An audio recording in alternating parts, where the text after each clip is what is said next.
Yes abakunzi bacu ba Gocha TV turabaramukije muri uyu mwanya kandi tunejejwe no kongera kubaha ikaze. Uyu munsi rero turi kumwe n'umugabo mwiza, umugabo w'Imana twakiriye mu kanya ugiye kutuganiriza ijambo ry'Imana. Turaza kumuha ikaze. Ndagira ngo rero mbanze nshimire abantu bose badukurikirana aho muri hose, muri Amerika, mu Burayi, muri Afrika ndetse by'umwihariko bumva ikinyarwanda bari mu Rwanda cyangwa se no mu bindi bice byo mu burasirazuba bwa Afrika. Turabashuhuje cyane uyu munsi kandi tunejejwe no kubana namwe. Uyu munsi rero uko nababwiye dufite umutumirwa mushya, turagira ngo tumwakire atwibwire, atubwire amazina ye muri make, hanyuma narangiza araza kudusengera uko Imana imushoboza, araza no gutwinjiza mu ijambo ry'umunsi yatuzaniye. Ndabifuriza gufashwa kandi umukozi w'Imana karibu. Murakoze cyane. Mbere na mbere Yesu ashimwe. Ndashima Yesu cyane. Nsuhuje abakunzi bose ba Gocha TV kandi nsuhuje cyane abakunzi ba Yesu Kristo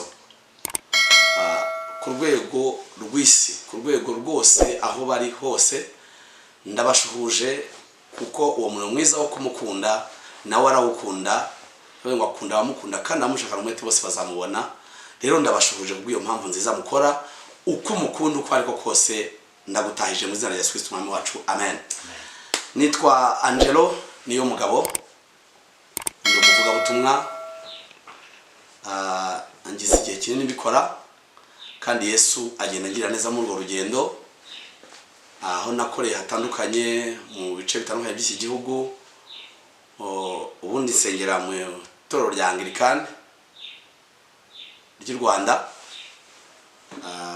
Ndabarizwa kuri paruwasi ya Ruhuha, ubucidikoni bwa Kindama.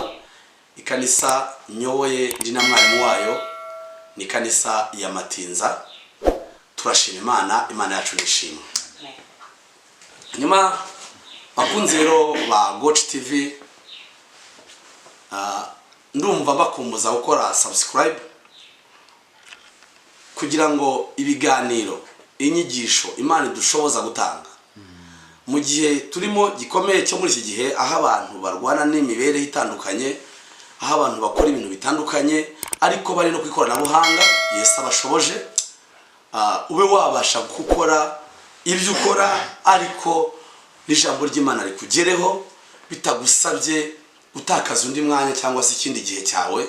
Imirimo yawe yose igendere rimwe kandi umwami Imana yamamare, kuko niyo nyigisho Paulo yatanze cyane kandi numva aricyo gihe tugezemo kandi Imana yacu ibishimirwe. Ndagukumbuza ikintu cya subscribe kuko ibi byose ni ibintu Imana itegurira twebwe abayubaha, twebwe abayikunda, ikoresha abantu batandukanye, igashyiraho imirongo itandukanye kugira ngo uko tuyikunda tutagira icyo dukena, ahubwo dukenurwe muri byose. Imana yacu nishimwe cyane. Reka rero ntangire turirimbana indirimbo, ariko ndabanza gusenga Imana. Nimara gusenga Imana nzamukire muri indirimbo nkomeza n'ijambo cyangwa se n'inyigisho Imana yashyize ku mutima wanjye ngo dusangire, kandi numva ntabwo ari bimfasha nje kubabwira icyo Imana yashyize ku mutima. Imana ishimwe cyane. Nyakubahwa Imana ishobora byose, mu izina rya Yesu Kristo twahawe ngo duhagararemo, izina rizura, izina rikomeye, izina ritagajuka. Haleluya. Izina ryabanye natwe mu bihanamanga, mu misozi. Izina ryawe turagushimye Uwiteka Imana kubw'iryo zina waduhaye.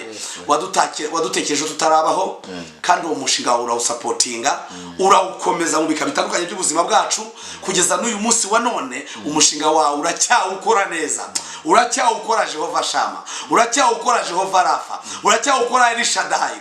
Mu buryo bunyuranye dutambukamo, umushinga wawe wo kuduha izina ryo kuturengera uracyawurimo. Izina ryawe nirihabwe icyubahiro. Dusenze rero twizeye kugira ngo iyi nyigisho igere ku bantu batandukanye kandi ikore ku mitima yabo. Unyure muri iyi nzira, unyure muri ubu buryo tubonye, unyure muri uyu mwanya dufashe, urengera abantu unyure muri aka kayira utabara abantu, unyure muri uyu mwanya urengera ingo, unyure muri uyu mwanya urengera abantu bakora imirimo itandukanye, unyure muri uyu mwanya data urengera abakiri bato, unyure muri uyu mwanya Uwiteka Imana urengera urubyiruko, unyure muri uyu mwanya Jehova urengera abafite imyanya bahagarariye mu position atandukanye y'imirimo bakuriye, urengere ubuzima bwa buri muntu wese kubw'uyu mwanya mwiza dufashe.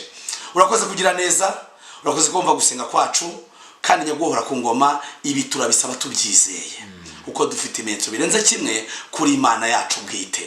Ni mu izina rya Yesu tubisabye twizeye, amen. Murakoze cyane rero. Reka ninikize uyu mwanya turirimbana indirimbo, ariko ndakoresha igitero kimwe gusa na rofure, ariko ndagusabye iyi ndirimbo tujyanemo. Wowe ureba Goci TV akanya ufite akarere kose, nturebe nkureba movie, nturebe nkuri kureba ibihita. Iki kibuga gikorerwamo n'abantu benshi, ahubwo umutima wawe, haleluya, umutima wawe kano kanya ufate aho uri hose, uwushyire ku iherezo y'Uwiteka Imana, kuko Imana yacu ikora n'umutima cyane kurenza ibindi byose. Imana ishimwe. Iteka nagendaga ndemerewe n'ibyaha, ntihagire ikibasha kumara umubabaro. Oh, iteka nagendaga ndemewe n'ubupfubyi n'umuruho, nta muntu n'umwe washoboraga kumbwira ijambo ngo rinyomore. Oh, buri munsi jye nagendaga nibaza cyane iby'ubuzima, bakabona ntuje cyangwa ncecetse, ariko nta munezero nari mfite. Iteka naryamaga mu cyumba cyanjye kenshi ndi jyenyine, ntihagire ibitotsi byamfasha kuruhuka. Iteka nagendaga ndemerewe n'ibyaha, ntihagire ikibasha kumara ariko ubu ndashima umusaraba, ndashima yamva nziza, ariko cyane cyane ndashima umwami Yesu, ndashima umusaraba, ndashima yamva nziza, ariko cyane cyane ndashima umwami Yesu. Haleluya, amen. Ndashima Yesu cyane. Ikibwiriza ngiye gutanga kuri uyu munsi ku itariki ya 2 y'ukwezi kwa 5 mu mwaka wa 2023 ni ikibwiriza kivuga ngo mu buzima urimo, uriwe wese, aho uri ahariho hose, mu buzima urimo, mu byo wakoreye byinshi byakuvunnye, mu iterambere wagezeho, mu mashuri wize akugoye, wirihira cyangwa urihirwa, haleluya, mu butunzi ufite, wakinguzanyo cyangwa utazaka, ukoresheje umunani cyangwa se wapagashije, haleluya, mu buzima bworoheje waba urimo, waba uburimo bukugoye cyangwa butakugoye, hari indi ntambwe nje ngo twongereho. Amina, haleluya. Bizibura kora uko ushoboye, Yesu agaragara. Imana ishimwe cyane. Niyo nyigisho nze gutanga, nicyo kibwiriza nzanye. Mu buzima urimo, mu buzima ukora, mu buzima uhagazemo uyu munsi, uri mu mujyi ukomeye, uri mu woroheje, uri mu gasantre, uri mu bindi bihugu, ahantu uri ahariho hose, kora uko ushoboye, Yesu aba hari agaragare muri ubwo buzima bwawe. Imana ishimwe. Reka dusome ijambo ry'Imana. Mu abavuga butumwa uburyo dukora, uburyo dukoresha impano nyinshi cyarimwe. Hari ubwo dufata inyigisho tukayivanga n'ubuhanuzi, tukayijyaniranya n'ikibwiriza, ariko uburyo turi bubitangemo bwose bugufashe. Reka rero dutangire n'iri jambo riri mu butumwa bwiza ko bwanditswe na Yohana igice cya 2. Ndashaka gusoma mpereye ku murongo wa mbere ngo nsomere abanteze amatwi iri jambo ry'Imana, kuko nizera ko Imana yacu imanuka mu buryo butandukanye kandi izana n'imbaraga nyinshi. Nzi neza ko nkisomera ijambo amatwi yuri kuryumva turi kujyana maze guhuza umutima we n'Imana, uraza kugenda wakira imbaraga nyinshi, uraza kugenda wakira umugisha mwinshi. Hari amasezerano yawe ari bufunguke turi muri iri jambo, hari indwara ziri bukire muri iri jambo, hari umwuka wera uri bukumanukire ukigira imbere mu zindi mbaraga. Imana yacu nishimwe. Reka dufatanye gusoma ni ijambo ry'Imana ryanditswe ariko mu gihe hatuzwaga ubukwe bw'Ikana y'i Galilaya. Kadusome mu izina rya Yesu. Ni ubutumwa bwiza bwanditswe na Yohana igice ni cya 2. Ndasoma ku murongo wa mbere. Reka dusome. Ku munsi wa gatatu hacyujwe ubukwe bw'Ikana y'i Galilaya, kandi na nyina wa Yesu yari ahari. Yesu bamutorana n'abigishwa be ngo batahe ubwo bukwe. Nuko vino ishize, nyina wa Yesu aramubwira ati nta vino bafite. Yesu aramubwira ati mubyeyi, tubigendanyemo dute? Igihe cyanjye ntikiragera. Nyina abwira abahereza ati cyababwira cyose mugikore. Hariho intango 6 zari mu mabuye zashyiriweho kwiyeza nk'uko umugenzo w'Abayuda wari uri. Intango yose irimo inshuro 2 cyangwa 3 z'amazi. Yesu arababwira ati mwuzuze intango amazi. Barazuzuza bageza ku ngara. Arababwira ati nimudahe, noneho mushyire umusangwa mukuru. Barayamushyira. Uwo musangwa mukuru asogongeye, haleluya, amazi ahindutse vino ntiyamenya ahiturutse, keretse babahereza badashye amazi nibo bari babizi. Umusangwa mukuru ahamagara umukwe aramubwira ati abandi bose babanza vino nziza, abantu bamara guhaga bakabona kuzana izitaryoshye, ariko washyinguye inziza aba arizo uherutsa.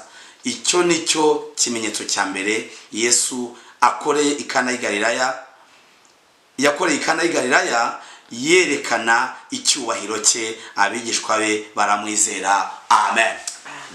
Imana yacu ishimwe cyane. Rero ndumva nje kuvuga Yesu, tuganira, nje kuvuga namwe Yesu.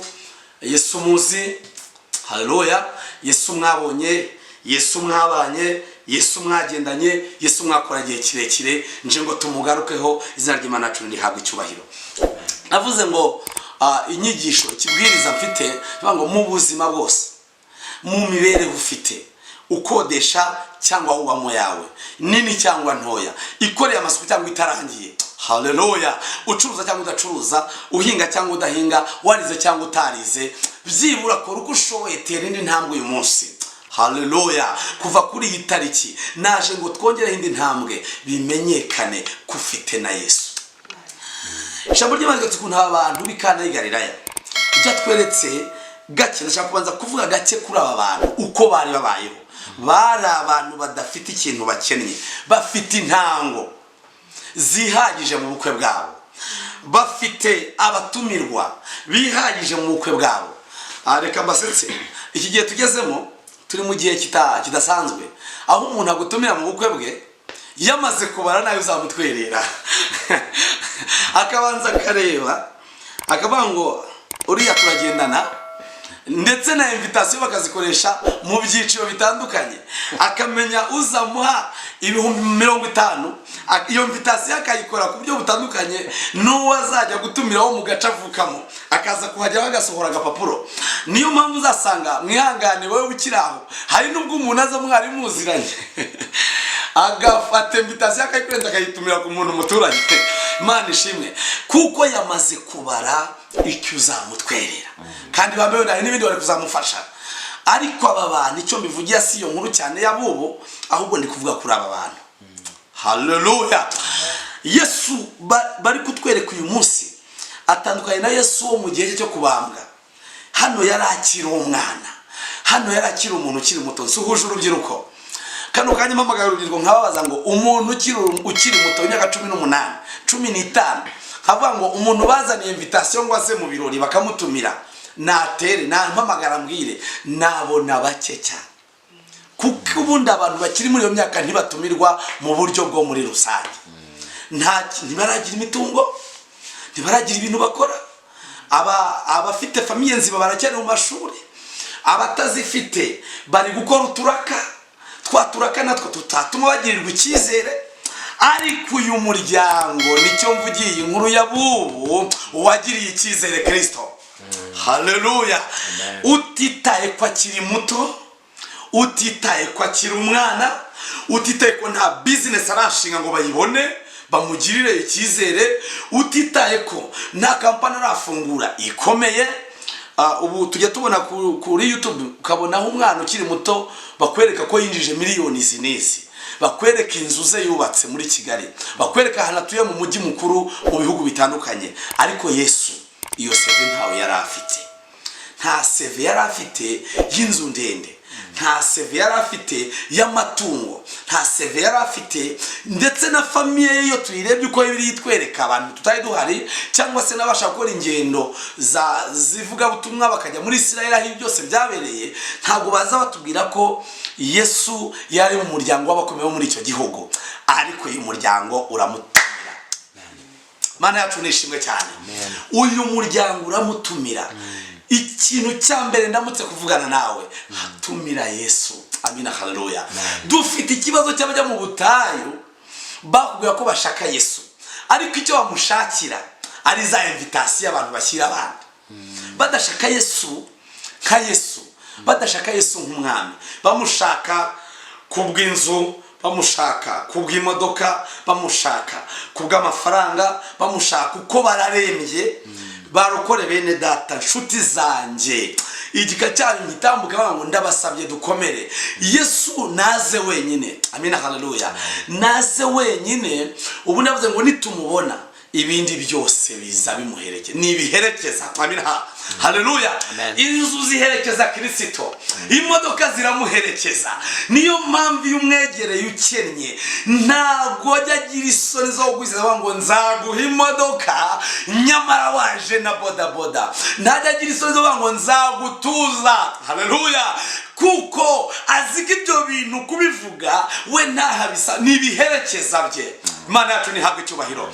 Niyo mpamvu abamwemeye, abamubonye, abamugezeho bararuhuka. Niho definisiyo yiza ngo nimuze munsange mbaruhure. Amina, haleluya.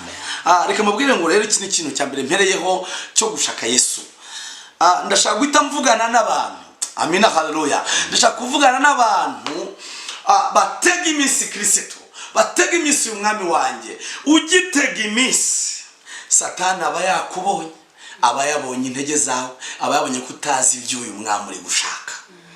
Iyo ushaka umuntu utazi muri karitsiye barakuyobya, ndetse iwe n'abatekamutwe baguca amafaranga yo kugutwara aho ujya, bakaguca menshi. Ugiye muri Kampala, ugiye mu migi ikomeye ya Kampala yindi ikomeye, ushaka kuyoboza ahantu ha metero 100 baguca 5,000 kuko babonye ko aho hantu ujya utahazi. Ibyo bivuga iki? Iyo uri gusenga Yesu, umusenga uvuga ngo nungirira utya ndashima Yesu, hari igihe nijyaga bigufashamo rwose wabikora akabikora. Hari n'abatubanje harabo yabikoreye. Yakobo yasenze atyo arabimukorera, ariko iyo nzira wayiyoberamo. Inzira nziza uyu munsi wa none ndifuza ko usenga Yesu umwongera mu buzima urimo. Aho uri hose nushaka ubukora upagasa, ariko kora ushobora ngo wa muntu upagasa muri izi nce afite Yesu. Amina, haleluya. Imana yacu ihabwe icyubahiro cyane. Nukuvuga iki rero? Ijambo ry'Imana mu byakozwe n'intumwa igice cya 11 uyu murongo wa 26 musomye mpere kwa 25 ngo bukeye avayo agitaruso gushaka Sawuli, amubonye amujyana muri Antiyokiya. Bamarayo umwaka wose baterana n'abitorero, bigisha abantu benshi kandi muri Antiyokiya niho abigishwa batangiriye kwitwa abakristo. Amina, haleluya. Ntabwo ndi kuza gutanga cyane ubusobanuro bw'ijambo abakristo uyu munsi wa none dukoresha ngo abakristo, ariko batangiye kubita abakristo kuko ijambo rivuze ko hari abantu benshi. Nkuko uyu munsi hari abantu benshi, dufite abantu benshi. Hari abantu mwavuye mu Rwanda mujya mu bindi bihugu hanze, aho muhari muri abantu ariko muri abanyarwanda. Aho muhari muri abacuruzi ariko muri abanyarwanda. Muhari mukora muri office zitandukanye, nkuko muzwi muri iyo myanya mukoramo. Birakwiye ko banavangwa ariko wa muntu akora muri office ni umukristo, ni uwa Kristo. Amina, haleluya. Nicyo kintu bakoze, batangiza izina, batangiza izina rishya uyu munsi dufite umumaro cyane. Imana ihabwe icyubahiro. Abakristo, abantu bafite numango mu mirimo ukora, byibura haboneke hindi titire, haboneke hundi mwanya mwiza, haboneke yuko uri umukristo. Bivuga iki? Bakimara guhamagara Yesu, baramuhamagaye, baramutoka twabibonye, nta kintu kindi bategereje kuri uyu mwana w'umusore uretse gusa ko baraba uko biri kose. Umuntu wabango batumira abantu, batumira na nyina ngo na Yesu yarahari. Amina, haleluya. Araza aricara, igihe kiragera, bakora ibirori, baranezerwa, abasangiza amagambo baraganira. Remusi akora umurimo, abande batumiwe mu kwezi rakora, abatumirwa n'abashungerezi barahari, abishimiye n'abatabishimiye barahari. Mukanya bigeze hagati, ikibazo kiravuka. Kibazo batari biteguye. Uko twabonye bo bari barateguye ibikenerwa byose. Twese dukora ubukwe. Ubukora ari umutunzi, abukora ku rwego rwe. Hari abategura n'imodoka, asanga bateguye imodoka 3 zisa cyangwa 4 banaguriye icyarimwe. Hari abashaka imyenda yo kwambara ubukwe bakanayishaka hanze y'igihugu. Hari abayishaka muri quartier. Imana ishimwe cyane. Nabo ku rwego rwabo bari bashatse ibikenerwa byose. Murabizi ko twitegura ubukwe, ikigaragara abantu ntabwo bari babandi bateguye ubukwe bakorewe fundraising. Ntabwo bari babandi bakorewe ubukwe harinze ko bwitange. Ababikoreye Imana ishimwe nabo baratashe, ariko ababo bwarukwe bwabo biteguye. Bwarukwe biteguye, ariko muri 1999 mu gakiza, igitero cyaho cya kabiri yavuze ngo mu gihe hagize icyaza kikantesha inzira yawe cyangwa kikandemere, araba nguzaza uca uwo mugozi uzabumboshye umutima. Imana ishimwe cyane. Abishyira mu ijwi, akubura kurimba n'ibyiza bikwega amaranga mutima yacu, bituma biduhuza n'Imana cyane. Ngo mu gihe hagize icyaza kikantesha inzira yawe cyangwa kikandemerera, muri urwo rugendo mfite uzazuca uwo mugozi uzabumboshye umutima, nezezwa no kubohoka, nkabona uko ngukorera, uzazuca uwo mugozi uzabumboshye umutima, nezezwa no kubohorwa, nkabona uko ngukorera. Amina. Ndabwira urubyiruko, iyo wamaze kubana na Yesu mu kubyiruka kwawe, haleluya, uri umwana w'umukobwa warize amashuri ayo wiza yariyo yose. Mpamvu mere ku mashuri, Imana ishimwe ko amashuri yabayeho, ni inzira umuntu anyuramo akumva yiringiye ejo hazaza heza. Ni inzira umuntu atangira ari ababyeyi be, ari inshuti, ari abamubonye bakabona ko ari mu cyerekezo kizima.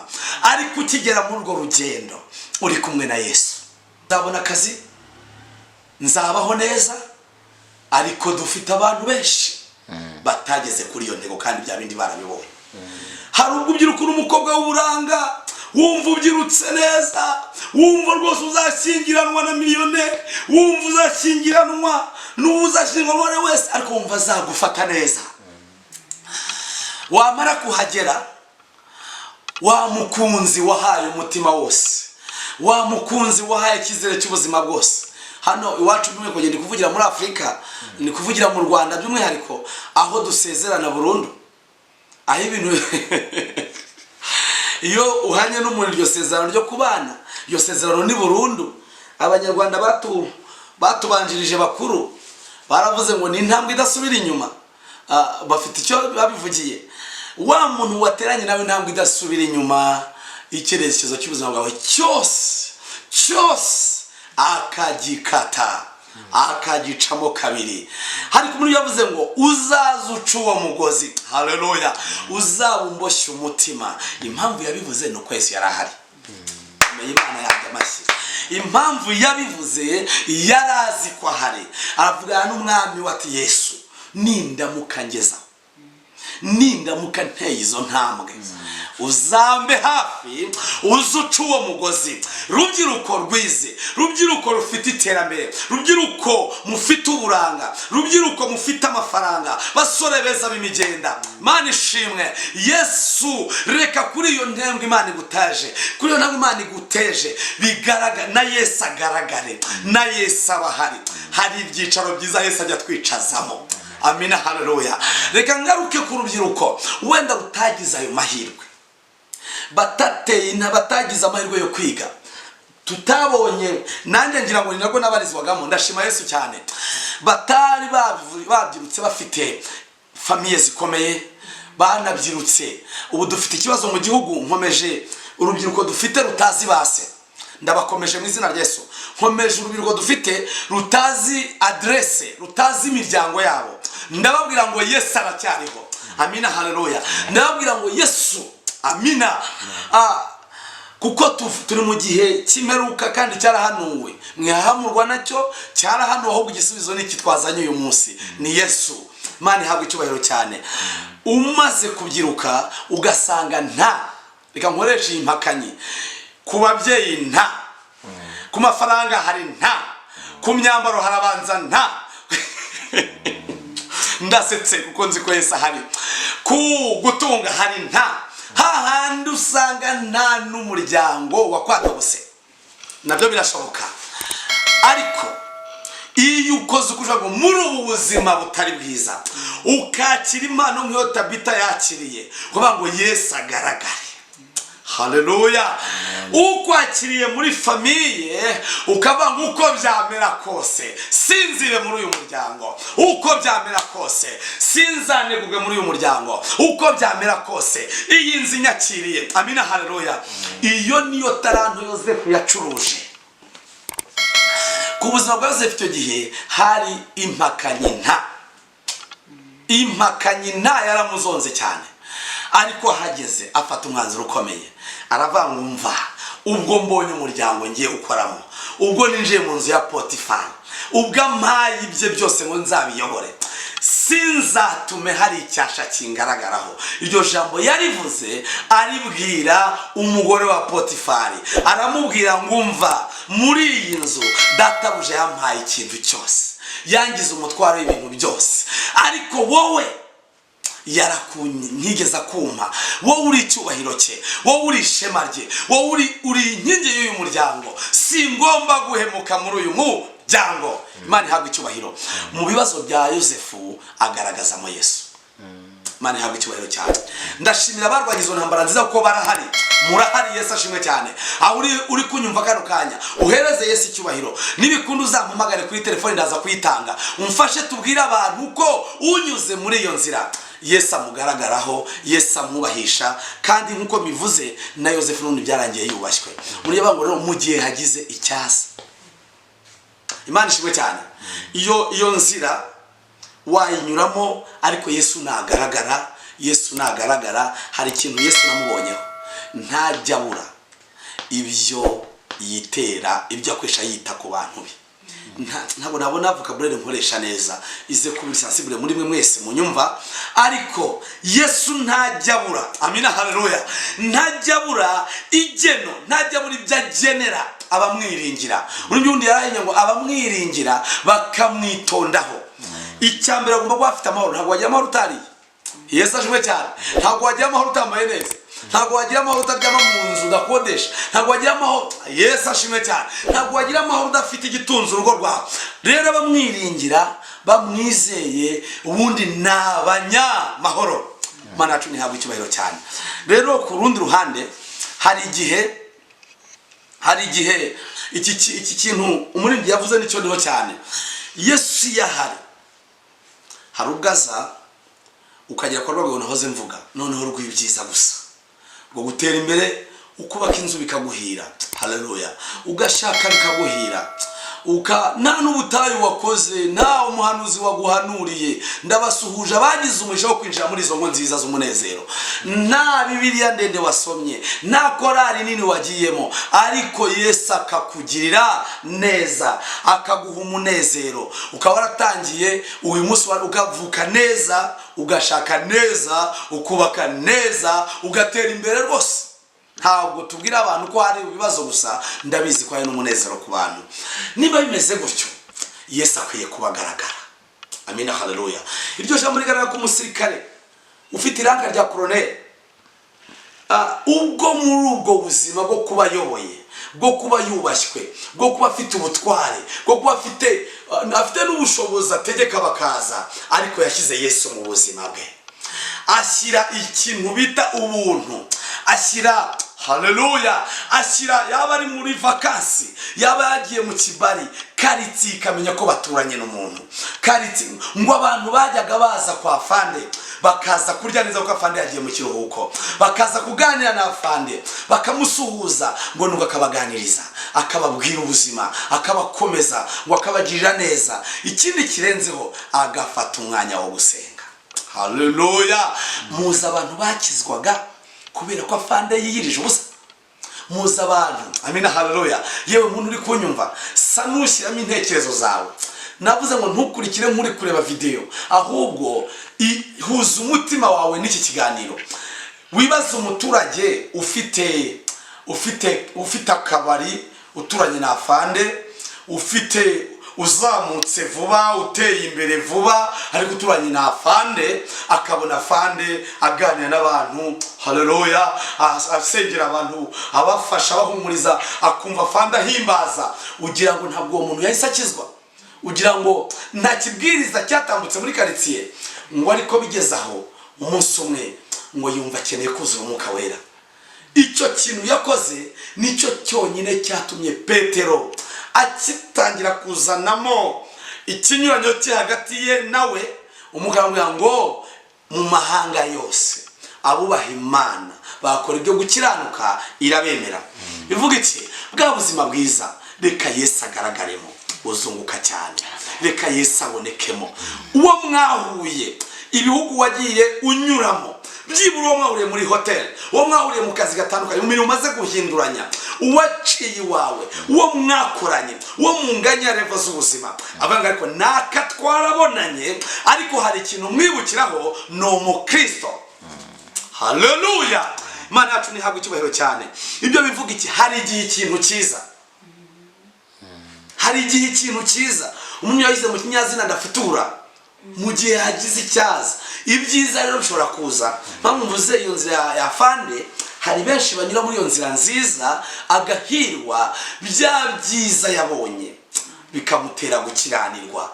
Ndahamagara abapapa mu nyumva, wowe waba unyumva uri ku modoka yawe, waba unyumva wari utuye mu cyaro, wari utuye mu burengerazuba bw'igihugu mu cyaro, uyu munsi ukabukorera i Kigali, wari utuye mu burasirazuba mu cyaro, uyu munsi ukaba uri mu mujyi mukuru w'imwe mu bihugu bituye isi, wari utuye ahantu hatazwi muri seve y'iwanyu, akaba ari uyu munsi wa none ufite seve ikomeye. Ndimo ndavugana nawe ijambo rikomeye ngo haleluya. Hari igihe ikintu gishobora kuza, hari igihe ikintu gishobora kuza, ariko Yesu ntaba ahari. Amen. Hari benshi bageze aho, yaratuye aho ngaho, yamara kuzamuka yarabanye neza n'umugore agahita se kubera impamvu iboneka muri Bibiliya yabivuze, Pawulo yabyanditse ngo hari abantu baba bafite inkovu z'ibyaha ngo zimeze nk'iz'ubushye mu mutima. Cyagiye wari ukennye, wari ufite irari ry'abagore b'inzobe. Cyagiye wari ukennye, wari ufite irari ry'imodoka. Cyagiye wari ukennye, wari ufite irari ryo kunywa inzoga zihenze. Ndifuza ko iryo rari nimba uri kunyumva, haleluya, aho warigeze uyu munsi ripfe mu izina rya Yesu. Aho warigeze, Yesu yiteguye kubabarira iminsi, amasaha, amasegonda, imyaka, nubwo ari byinshi. Yiteguye kubihanagura byose. Uyu munsi Yesu agaragare, haleluya. Uyu munsi Yesu agaragare, uyu munsi Yesu aboneke.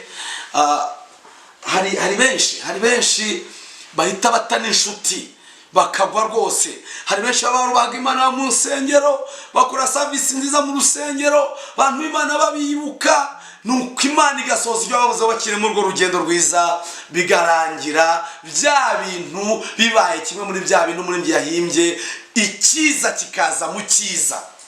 Mani imfashe cyane wumve, iki kiza yavuze mu gihe hagize ikiza kikaza muri envelope y'ikiza, cyamara kuza kikaguhirika, ariko we yitangira ubuhamya aravuga ngo mu gihe hagize icyasa, niba ngombwa ko kizantesha inzira yawe, uzazuce uwo mugozi, uzabumboshye umutima. Kuko jye wundi mu buzima yari yaramaze kwitandukanya, yaramaze kumenya ikimunezeza, ikikunezeza. Amina, haleluya. Ikikunezeza, ngo nezezwa no kubohoka, nkabona uko ngukorera mwami wanjye, nakwakiriye mbishaka. Abantu mwakiriye Yesu mubishaka ndabasuhuje. Abantu mwakiriye Yesu mumukumbuye, abantu mwakiriye Yesu mumukeneye, tugendane nawe, ntako tuzakorwa n'isoni. Imana ishimwe rero. Nicyo navugiye iri jambo ngo mu buzima bwose urimo Yesu agaragare, Yesu aboneke. Soza kuko iminota iba ari mike, ariko reka nkubwire iki ngiki ku murongo uhera. Imana ishimwe cyane. Hagati ntarajya ku murongo uhera, umurongo wa 4, Yesu yabwiye kukibona, ariko igihe ntabwo kiragira. Reka mvugane n'abantu bavuga ibintu by'inzandiko, babita desite. Uko avuga desite yose, urwandiko cyo mwita ngo urwandiko, urwo rwandiko muhumure, uwarwanditse yapfuye. Amina, haleluya. Reka nemere ko ruhari, ariko nimba ruhari uyu munsi untahiriza umutima wawe, untahiriza inshuti zawe, uzuye ngo nimba urwandiko ruhari, menye neza kuri itariki ko hari uwanditse urwandiko. Buri ikibazo kijya kiba iyo umuntu yanditse urwandiko agahita napfa, urwandiko rugumaho, uko inama yo kurukura yagorana. Ariko Imana ishimwe, Uwiteka aracyariho, watwandikiye inzandiko, na Yesu yaje kubwazo aracyahari, bivuga ngo za nzandiko zahinduka. Imana ishimwe cyane. Niyo mpamvu wabisora byahimbye ikoza ngo dosiye yanjye yari yanditse nabi, ngo Yesu ayibonye ayihindura neza. Imana yacu nihabwe icyubahiro cyane. Rero yaravuga ngo igihe rero hari igihe kiba mu makondisiyo n'amabwiriza. Ubwo ngarutse nawe ngo ikibwiriza nageneye abantu twese, umuntu wese. Reka mvuge gato ku bantu bavuganye n'umwami ariko ukabona igihe gitinda. Ibi bizaza mu kibwiriza cyane cya kabiri, ariko cyangwa se gikurikira. Niyo mabwire ngo igihe kiri mu mabwiriza, kuko umwami akora n'amabwiriza, ariko iyo Yesu ahari, haleluya, iyo byagenze neza ahari, atari ukumutira, bishyika ko n'igihe akihutisha, akora mbere y'igihe. Imana ihabwe icyubahiro cyane. Imana ishimwe. Imana ihabwe icyubahiro. Niyo kintu yakoze umwanya avuga ngo ko igihe cyawe kitaragera, ariko mama we abwira abantu igituma umwana we ashobora guhindura igihe. Avuga ngo icyo ababwira cyose mugikore. Bubahije iryo bwiriza, haleluya. Iki kintu ndagusabye wowe nkurikiye aho uri hose, hari ibintu biza wubahirije amabwiriza. Hari ibintu Imana ivuga bigasohora, hari n'ibyo ivuga ntibisohore. Hari ibintu ivuga igomba kubikora nta mabwiriza abiherekeje. Ibyo ngibyo niyo ya masezerano yahaye abantu, hamwe n'abaguye uyu munsi nifuza ko bagaruka n'ubundi bibasohoraho. ariko hari n'ibindi biza bikurikije amabwiriza. Iri sezerano ry'iyi vino, kuboneka kw'iyi vino ni rimwe mu masezerano agomba kuboneka hubahirijwe amabwiriza yo kumvira icyo Yesu avuganye na bene ikibazo. Imana ishimwe cyane. Nanezerewe iyo rero wubahirije amabwiriza, kubahiriza amabwiriza Yesu aguha. Hari ibyo akubwira usenga, hari ibyo akubwira ugenda, hari ijwi riza mu mutima wawe. Iyo ni Imana ivugana na. Iryo jwi ryavuganye na Kayini ararisuzugura, ahura n'akaga gakomeye. Mu gihe cya Kayini nta bahanuzi bari bamuri iruhande, nta yerekwa rindi, ntiyararya. Ijwi ryavuganye nawe mu buryo bwo mu mutima, avuga ngo Kayini, nukora ibyiza ntuzemere, ariko nutabikora dore ibyago, amakuba, ishyano biri kwitugatugira. Ibyaha biri kwitugatugira umutima wawe, ariko jye nkurikije ubushobozi naguhaye. Haleluya. Nkurikije uko nakuremye, nkurikije igihagararo cyawe, nkurikije ukwiriye kubitegeka. Kayini asuzugura imvugo y'Imana mu buzima bwe, ikwega ibyago bikomeye kuri we, ku mukobwa baje gushyingiranwa. Yongezaho nyambwira abo dusengana, nibabasha no kunyumva ndabasuhuje, haba ngo ushaka kurya imigisha y'Imana ukayimara kandi ugakomeza ukabaho. Vangu baho mu gihe cy'igihombo gusa. Ibyo mivuga nyene kuri Kayini, havuga ndi ushaka kuvuga kuri Sawuli wakoze imyaka 40, yakoze imyaka myiza 2 gusa, 38 yose ayimara imigisha ye yose yarahagaze. Ahubwo yadukono no kurwara ibicuri, bazana umuntu w'umugabo wihondagura hasi agakenya ururimi ari umwami.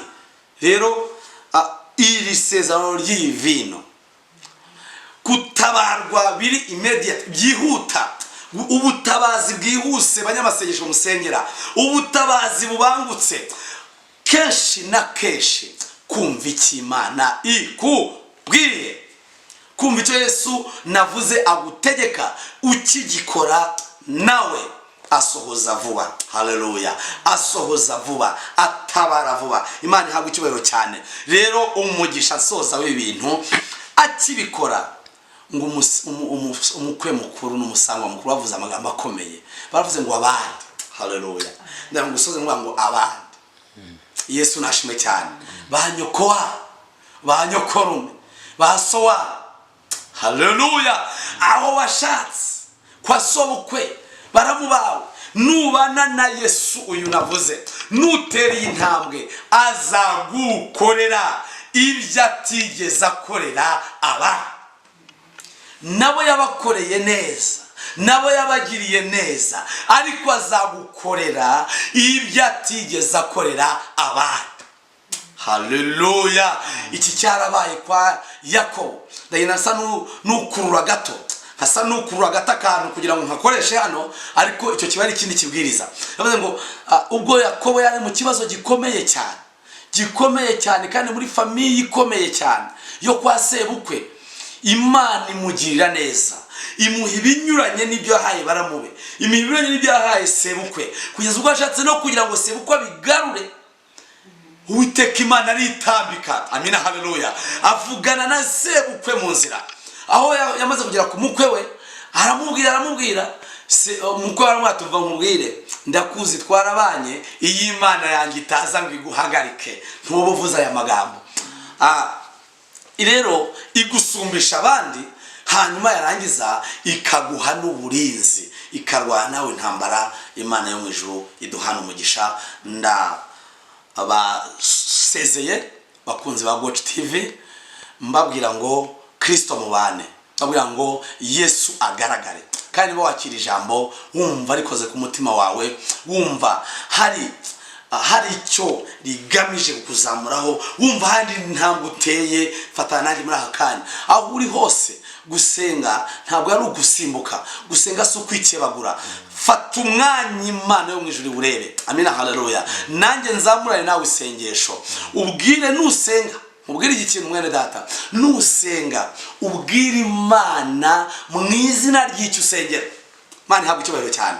ubwire Imana mu izina ry'icyo usengera. Imana duhana umugisha cyane. Uyibwira uti icyo usengera aba ari cyo uvuga, icyo usengera aba ari cyo usobanura, kandi ikintu wungutse muri iri jambo aba ari cyo ushyiraho. Imana nikiri bukorane nawe. Hana niko yasenze avuga ngo nunyibuka ukaba umwana w'umuhungu nzamugutura. Avuga neza umwana akeneye, kandi Imana isohoza icyo yasengeye. Imana duhana umugisha. Rero ntarasenga wakora subscribe, hanyuma numero yanjye ya telefone ni 078 3 23 81 03 078 3 23 81 03. Amahoro y'Imana bari nawe. Yesu mugendane, ntituzapfa tuzarama turi kumwe nawe. Imana yo mu ijuru ihabwe icyubahiro. Turagushimye mwami wacu Yesu Kristo. Ndagushimye, nturi umwami w'igihe, nturi umwami w'amasaha, uri umwami w'ibihe. Daniel nawe yabishyize mu buhanuzi bwe aravuga ngo unyuranye ibihe ntago wabinyuranye utari umwami wabyo. Izina ryawe nirihabwe icyubahiro. Uri umwami w'ibihe kuri jye, uri umwami w'ibihe ku muryango wanjye, uri umwami w'ibihe ku nshuti zanjye, uri umwami w'ibihe ku bavuga butumwa, uri umwami w'ibihe ku bankurikiye, uri umwami w'ibihe ku batunzi, uri umwami w'ibihe ku badatunze, uri umwami w'ibihe ku bari kwirukanwa mu kazi, uri umwami w'ibihe ku bari kwangajwa mu kazi, uri umwami w'ibihe ku bari barangije amashuri, uri umwami w'ibihe ku batarayize, uri umwami w'ibihe. Ndagusabye rero ngo tegeka gusenga kw'abari gusengana nanjye. Ndakwinginze Uwiteka Imana, uyu wese uri kugira icyo avuga, uyu wese wungukiye muri iri jambo, uyu wese uri kuvuga ngo yungutse kugendana nawe, uyu mugambi mwiza agize uwutera inkunga nk'uko wateye inkunga umugambi wa Daniel, uwutera inkunga nk'uko wateye inkunga umugambi wa Yosefu, uwutera inkunga nk'uko wateye inkunga umugambi wa Abrahamu. Izina ryawe rihabwe icyubahiro. Urakoze kugira neza. Tuzanezerwa ubwo bazajya bavuga ko bakubonye, ubwo bazaba bavuga ko bakumvise, kandi muri uyu mwanya nsenganye n'umuntu wese wankurikiye arwaye, kuko umuyavuze ngo mu gihe hagize icyaza. Ndabizi neza ko kunyeganyezwa kw'imitima y'abantu ntibiterwa n'ibyaha gusa, hari ubwo binaterwa n'uburwayi, hari ubwo imitima inyeganyezwa kubw'ibihe barimo byo gusonza, hari ubwo imitima inyeganyezwa kubw'ibihe barimo byo gukomereka, kubw'imiryango, kubwo kuvuka, kubwo gukora, kubwo kwirukanwa. Ibyo byose mpagaritse izo ntambara ku buzima bwabo. Iyi tariki umuntu wese wakurikiye umwanya, umuntu wese wacyumvise iki kibwiriza, ureme ishusho y'ibyiza, ugiherekeresha imirimo n'ibitangaza byawe, kugira ngo abarwayi bakire. Amen. Bakire uyu munsi wa none, bakire gukira ku buzima bwabo. Urakoze kugira neza. Ni mu izina rya Yesu nsabye nizeye. Amen. Shalom. Amen. Mani bamwishe cyane.